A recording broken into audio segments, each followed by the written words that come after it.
Полска го признава уставното име на Македонија, поддршка од Варшава и за евроинтеграциите.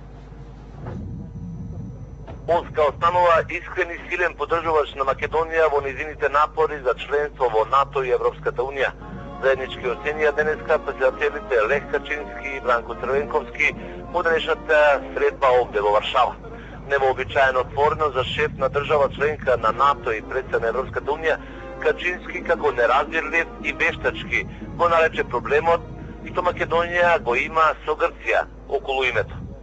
Не сме во состојба да разбереме зошто нашите пријатели не сакат да ја признаат, да го признаат уставното име на Македонија.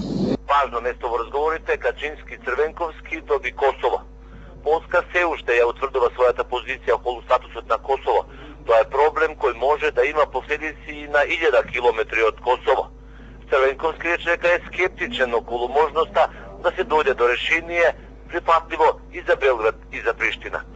Република Македонија ќе го следи ставот на Советот за безбедност на Обединетите нации доколку резолуција на Советот биде донесена. Црвенковски попланево имаше средба со полскиот премиер Јарослав Качински и со првите луѓе на двата дома на полскиот парламент.